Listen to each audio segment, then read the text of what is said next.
Alrighty guys, finally done with the build. Had some issues. Most of the issues that I had, just not knowing enough about it. The build, as far as the build's concerned, everything went great. Most important thing is that the two counterclockwise motors, just make sure you cross those two end wires on those when you wire those up. I had to go back and change those. Obviously that meant that I had to reshrink them. I actually cut the wires off the ESCs and then soldered it straight to the motor. So on this motor number 3 and motor number 2, you got to cross the motors, or the wires, excuse me.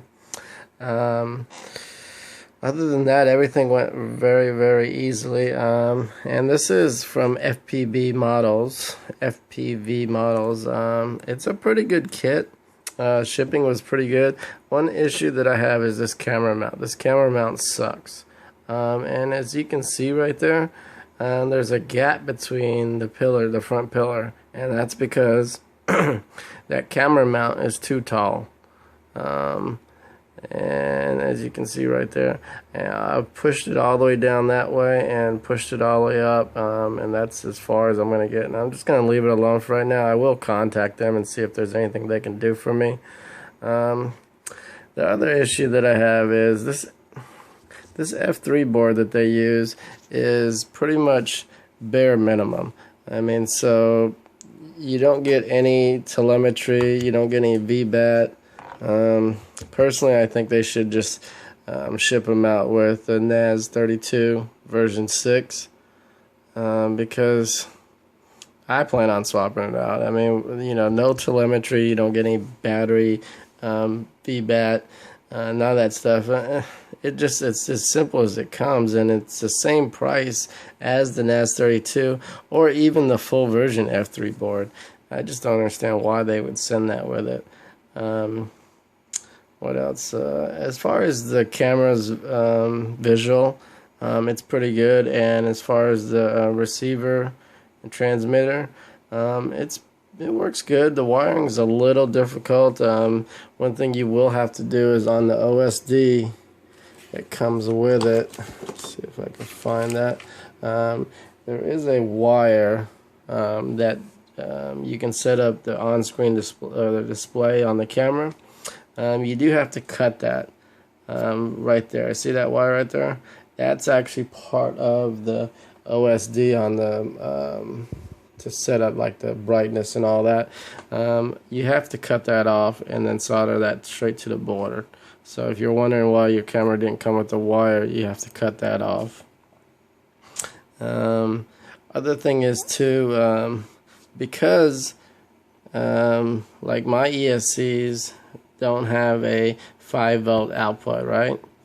And the way this PVB is set up is that in order to get 5 volts going to power up the chip, it usually comes from right here, right? Well, if you don't have a ESCs that power up, send out 5 volts, then you're like, well, what do I do? Well, what I ended up doing was I ended up taking, probably can't see it, but I took a 5 volts, a wire from that 5 volts over into the 5 volts that comes out of this regulator that's built into. Let me see if I can. I don't want to actually take it all apart, but so I ended up taking 5 volts out of here, which has a 5 volt output somewhere on the board. There's one here, there's one up here in the front camera area. Any of those spots you can take and bring 5 volts over to that spot on that ESC number 1, and then that way you can power up your chip, your F3 flight controller. The other thing is too, I guess because it doesn't have voltage vbat, and they send you the beeper and everything, but I haven't been able to get that to work. I mean, it's all wired up right. I got positive to positive, negative to negative. I've checked it in clean flight. Every time I try to turn it on, nothing. So that's why the worst case scenario about this FPV Models 250 kit is probably the camera mounting, the flight controller, and that's pretty much it. Oh, one other thing too. It took me 2 days to figure this out. I've had this built for at least 2 days now, but the props. Okay, you know, there's plenty of tutorials out there, but one thing that maybe they did tell me, maybe they didn't, but you need to have the writing up, and then also the counterclockwise props don't go on the counterclockwise motors. They go on the clockwise motors. Okay, so just remember that. The one, it's got a little R next to them on the writing. There'll be 4 of them. 2 of them will have R's on them, like 50-40 R, and you put the R ones on the counterclock or the clockwise motors, and I did it the opposite way, and I sat here full throttle on it. It wouldn't go anywhere. I posted in the forums, couldn't figure out what was going on. Could have swore it said counterclockwise, so you put that on the counterclockwise motors, but no, you put that on the clockwise motors. Okay, so number 1 tip right there is make sure you either look it up on how to install props, and make sure you get the right props on the right side, and then you should be fine. But other than that, I haven't flown it yet. I just hovered it a few times. To be honest, I mean, everybody makes flying, you know, look so easy, but it's a lot harder than I thought it was going to be. And this is my first quadcopter, you know, so there's going to be a lot of learning as far as flying is concerned. I guess I just got to get brave, take it out to the field, and let it go. I mean, crash if you got to. I guess most people say to, you know, start with one of those little tiny, you know, $20 kits from Banggood, and then the little all-in-one little tiny micro quadcopters, and learn to fly with those. But I don't know, you know, I'm the type of person, I want to get kind of the best. I didn't get the best of everything. I did get the Tyrannus and things like that. That's what seems to be everybody's favorite. But you know, and I got somewhat decent batteries. I got the Fatshark HD, you know, FPV goggles. So I kind of went out. It cost me about $1,000 what it cost me, because I needed a charger, batteries. You know, I pretty much started from scratch, period. So just to let you know, I would probably recommend that you get one of the cheap Banggood quadcopters.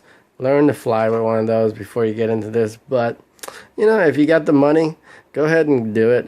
This is a pretty good deal. I mean, this is $254 from FPV Models, and they had the best kits, because a lot of the other brands were giving you crappy ESCs, crappy motors, or you know, a lot of reviews were saying their carbon fiber was fake and all this. And this is, I mean, this is stout. I mean, it's pretty good. I haven't had any issues with it. You know, the carbon fiber on this is really great. None of the screws needed to be reamed out. Everything fit in there perfectly, other than that, you know, issue with the camera that I showed you that's not seating all the way down. And I mean, I guess technically I could take that off of there and grind that down, but I'm going to contact them, because I don't feel like that I should have to do that. That should fit in there. So I will contact them and let them know that that does not sit in there flat. You see that gap in between there? Yeah, right there.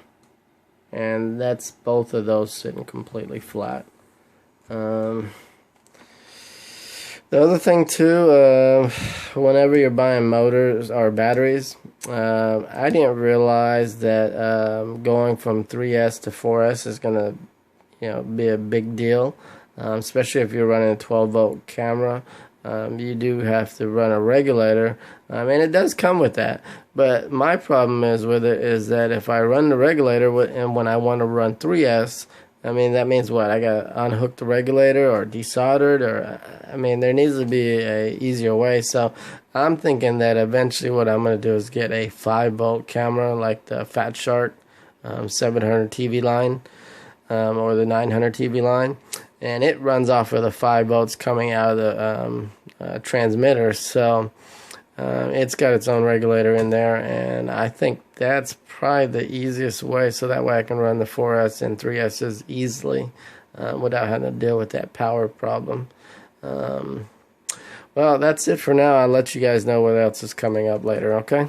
Bye.